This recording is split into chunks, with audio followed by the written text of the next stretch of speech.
Hi there. This is Shashi, one of the founders of SEDEMAC, a controls company from India. A few days earlier, Nexus Venture Partners, a venture capital firm, and our earliest institutional investor exited the company.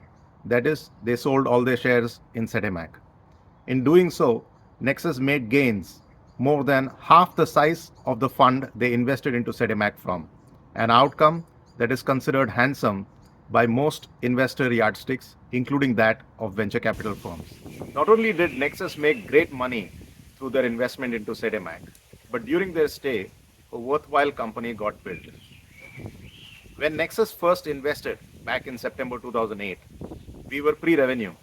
We did not even have a sales or a service tax registration to invoice our customers. Today, we ship millions of controllers each year to leaders of several large markets globally. These controllers typically incorporate one or more of our first in the world control technologies built in house and by the best electromechanical talent that India has to offer. This is very rare. In the last few decades, there have been very few entities from India that can make statements along the lines of this is the best way to do motor control or this is the best way to do search, etc. SEDEMAC today is a high growth and sustainably profitable entity.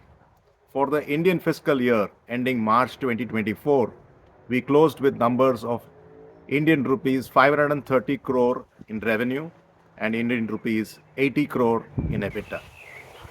Nexus's investment into SEDEMAC was unique, and we thought we'd talk a little bit about that in this tribute to them.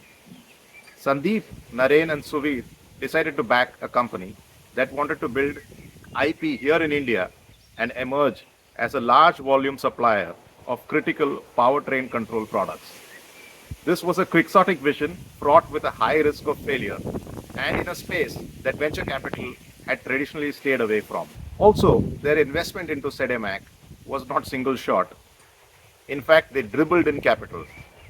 Nexus made a series of small investments starting September 2008 all the way till December 2015, where they invested Indian rupees 2 crore, 1 crore, 50 lakh, etc., leading up to their last investment of about 10 crore in 2015 December. This sort of an investing approach of dribbling capital in, as opposed to one shot or a couple of shots, is unheard of in the venture capital circles. It has a character of helping the company build, as opposed to saying, I'm going to put in my money and take it out in maybe 3, 5, 7 years time frame. The capital that they were putting into the company went into support various efforts that had promise but had really not taken off.